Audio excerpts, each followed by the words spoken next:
Good morning, students. We have already seen in previous lecture types of shallow foundation. In shallow foundation, there are 6 to 7 types we have already seen. First is wall footing. Wall footing में भी हमने brick wall footing, stone wall footings देखे, reinforce concrete footing देखा. Next is isolated footing. Isolated footing में हमने column footing देखा and pillar footings भी देखा, right. Next is combined footing. Combined footing में हमने ट्रेपेजोइडल एंड रेक्टेंगुलर शेप में कंबाइंड फुटिंग्स देखे. Cantilever footing, inverted arch footing, grillage footing बाकी है और राफ्ट और मैट फुटिंग बाकी है. कंपैरिजन देखा, comparison between isolated column footings and combined column footings, ये भी हमने देखा. Okay, so today we will cover raft और mat foundation. Okay, basically first of all, what is raft, what is mat foundation. आपने नाम सुना होगा, मैट किसको हम बोलेंगे, राफ्ट किसको हम बोल सकते हैं, बराबर है. तो उसका पहले हम डेफिनेशन देखते हैं. So what is raft foundation?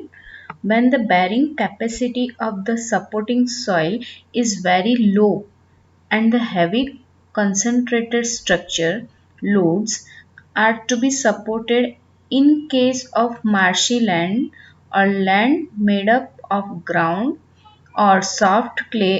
Under all such cases, mat or raft foundation are provided. अभी मैंने लास्ट टाइम भी आपको बताया था, safe bearing capacity of soil is more than 25 kilonewton per metre square. Safe bearing capacity of soil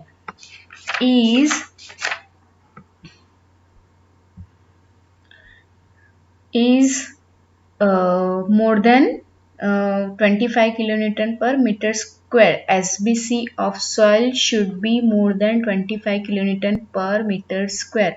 What is SBC of soil? जब भी हम कोई सॉइल का सैंपल लेके उसका जब टेस्टिंग करेंगे, तो वो जो सॉइल है, टेस्ट करने के बाद सॉइल के जो पार्टिकल्स है, ठीक है, वो सॉइल वहाँ के पर्टिकुलर एरिया की जो सॉइल है, वो उसका टेस्टिंग करने के बाद उसकी capacity 25 kilonewton per metre square होनी चाहिए. अगर उससे कम है तो वो सॉइल लूज हो जाएंगी. अगर 25 किलोन्यूटन पर मीटर स्क्वायर है तो वहाँ पे आप इजीली स्ट्रक्चर पूरी बिल्डिंग बना सकते हैं विदाउट पाइल्स डाल के.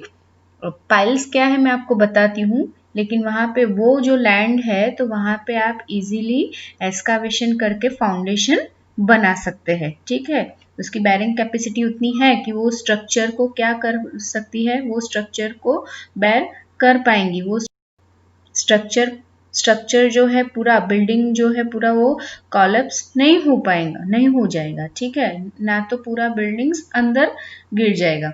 सो when the bearing capacity of supporting soil is very low, जब कोई सॉइल की bearing capacity बहुत लो है, the heavy concentrated structure loads are to be supported in case of marshy land. जहाँ पर जिस एरिया में मार्शी लैंड है और सॉफ्ट क्ले है, बराबर, जहाँ पर जिस एरिया में, अभी सपोज कोई एक ऐसा एरिया है जैसे समंदर के साइड में आपको पूरा स्ट्रक्चर बनाना है, तो कैसे बनाएंगे, वहां पे बना ही नहीं सकते. वहां पे क्या है, मार्शी लैंड है, वहां पे चिकनी लैंड है, ठीक है, चिखल वाली लैंड है या सॉफ्ट क्ले है. तो वहां पे आपको क्या करना पड़ेगा, वैसे एरिया में आपको राफ्ट फाउंडेशन पूरा बनाना पड़ेगा एंड देन पूरा स्ट्रक्चर बनाना पड़ेगा. तो मार्शी लैंड और सॉफ्ट क्ले जहाँ पर है और वो एरिया में अगर आपको हैवी कंसंट्रेटेड स्ट्रक्चर लोड्स बनाने हैं, तो वहाँ पे आपको पूरा राफ्ट फाउंडेशन बनाना पड़ेगा, वहां पे जरूरत है राफ्ट फाउंडेशन बनाने की, राइट। मैं आपको डायग्राम में दिखाती हूँ कैसा है raft foundation. It proves to be economical under waterlogged area where pile foundation cannot be used advantageously or independent column footing become impracticable। अब मैंने जैसे आपको बताया water logged area, that is means what is the mean of waterlogged area? We have already discussed about this word in previous lecture, right? जहाँ पे जो भी soil particles में वाटर कंटेंट ज्यादा है, सॉइल पार्टिकल्स मीन्स व्हाट, मिट्टी का एक कण, मिट्टी के कण में सॉइल पार्टिकल्स में वाटर कंटेंट मीन्स व्हाट, पानी की मात्रा ज्यादा है, तो वो पूरा एरिया क्या हो जाएगा, वाटर लॉग, मतलब वो सॉइल के पार्टिकल्स पूरे पानी के मात्रा से बने हुए हैं, मतलब वहां पे वाटर कंटेंट ज्यादा है, पानी ज्यादा है, तो वो पूरा जो जमीन है वो पूरा क्या हो जाएगा, चिखल वाला हो जाएगा। तो वहां पे पाइल फाउंडेशन अगर यूज नहीं करना है, क्योंकि pile foundation is very costly, economical नहीं है, तो वैसे कंडीशन में कॉलम फुटिंग अगर बनाना है, इंडिपेंडेंट कॉलम फुटिंग अगर बनाना है, तो आप राफ्ट फाउंडेशन वहां पे कर सकते हैं, क्योंकि राफ्ट फाउंडेशन जो है तो वो इकोनॉमिकल है, राइट। तो वैसे कंडीशन में जहां पर चिखल ज्यादा है और पाइल फाउंडेशन आप एफर्ट नहीं कर सकते, क्योंकि pile foundation is very costly, तो वैसे एरिया में इंडिपेंडेंट कॉलम फुटिंग अगर बनाना है तो वहां पे राफ्ट फाउंडेशन कर सकते हैं, राइट। मैं आपको डायग्राम दिखा रही हूं, एक minute. This is the raft foundation mat और raft foundation, this is the section of raft foundation and this is the plan of raft foundation. There are, देखो, there are columns, this one, this one, this one, this one, this one, this one. This is the main beam, okay, this is the main beam and there are columns, right।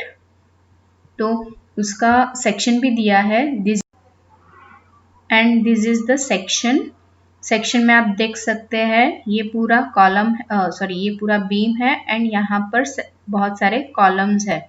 तो raft foundation का मतलब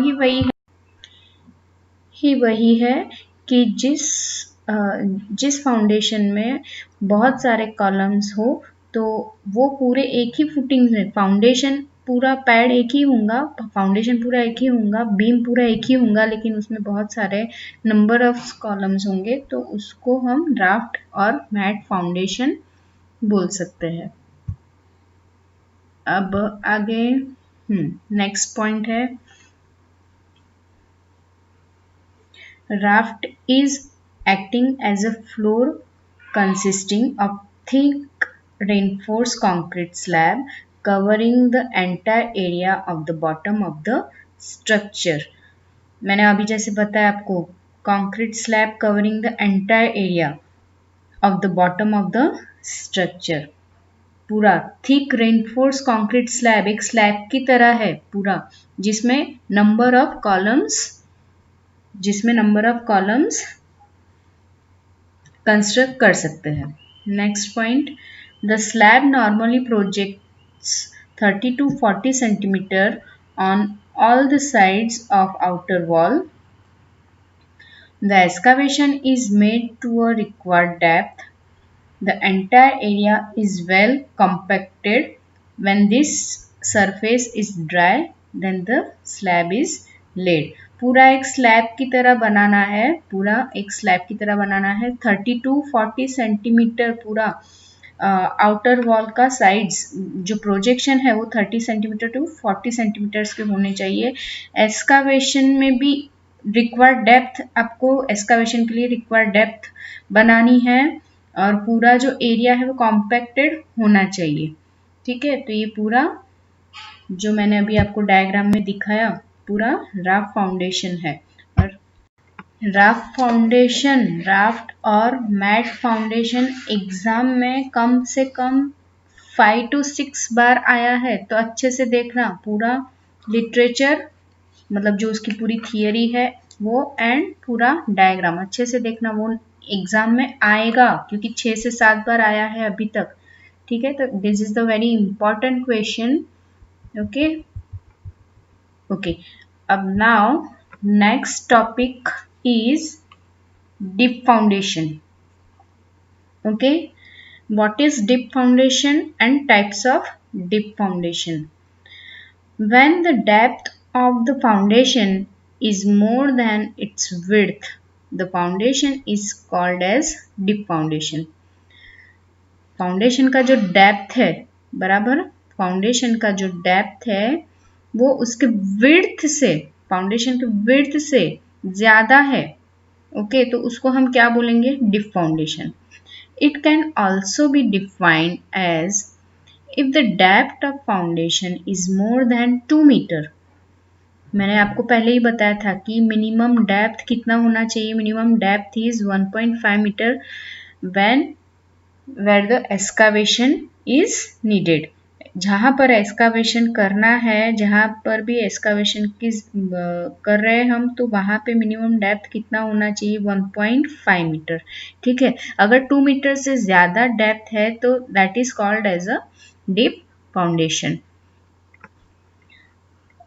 If the strata of good bearing capacity is not available near the ground and the foundation of the structure has to be taken deep to ensure stability and durability of the structure, where shallow foundation cannot be used. Where shallow foundation cannot be used, under all such cases deep foundation is used. क्या बोल रहा है? जहां पर Cello foundation use नहीं होगा। क्यों नहीं होगा? आपको पता है, क्योंकि वहां पे पर्टिकुलर एरिया में जो सॉइल है, तो सॉइल की बैरिंग कैपेसिटी, जो स्ट्राटा है, वहां पे हार्ड स्ट्राटा अवेलेबल नहीं है। हार्ड स्ट्राटा मीन्स रॉक या हार्ड मुरूम अवेलेबल नहीं है वहां पे। सॉफ्ट क्ले है, मतलब क्या है? सैंड, सैंड टाइप जो सॉइल रहती है, वन टाइप ऑफ सैंड ही समझ लो। तो सैंड है, वो सॉइल पार्टिकल्स, वो वहां पे जो सॉइल है तो उसकी safe bearing capacity is not good. तो वैसे एरिया में, वैसे ग्राउंड में हम स्ट्रक्चर बना नहीं सकते, तो वहां पे आपको डीप फाउंडेशन ही करना पड़ेगा, बराबर है। क्योंकि अगर वहां पे आप शैलो फाउंडेशन कर रहे हैं तो जो पूरा स्ट्रक्चर है तो उसको स्टेबिलिटी भी नहीं प्रोवाइड कर पाएंगे, ना तो ड्यूरेबिलिटी प्रोवाइड कर पाएंगे। जो आपका स्ट्रक्चर है, जो पूरा बिल्डिंग है, तो वो डायरेक्टली गिर सकता है, उसमें कोई भी ड्यूरेबिलिटी सालों साल तक नहीं टिकेगा, वहां पे कोई स्टेबिलिटी ही नहीं होगी। तो वैसे एरिया में आपको डीप फाउंडेशन ही करना पड़ेगा। फिर से मैं बोल रही हूँ, 2 मीटर से ज्यादा अगर डेप्थ है, 2 मीटर से ज्यादा अगर आप एक्सकावेशन कर रहे फिर भी हार्ड मुरूम अवेलेबल नहीं है, hard strata is not available at particular area, then वहां पे आपको डीप फाउंडेशन करना पड़ेगा। या तो फिर depth, when the depth of the foundation is more then it's width, तो वहां पे आपको डीप फाउंडेशन ही करना पड़ेगा। ओके, और जो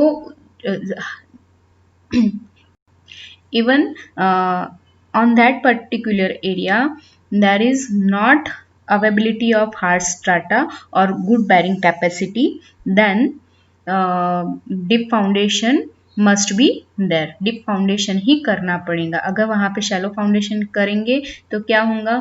आपका जो स्ट्रक्चर है वो पूरा गिर सकता है, उसको स्टेबिलिटी नहीं मिल पाएंगी, ड्यूरेबिलिटी भी नहीं मिल पाएंगी। तो वैसे सिचुएशन में, वैसे कंडीशन में, वैसे पर्टिकुलर एरिया में डीप फाउंडेशन ही कंस्ट्रक्ट करना पड़ेगा, राइट। अब जो टाइप्स है डीप फाउंडेशन के, टाइप्स ऑफ डीप फाउंडेशन हम नेक्स्ट सेशन में पूरा कवर करेंगे। ओके, सो ओके, अब के लिए बाय।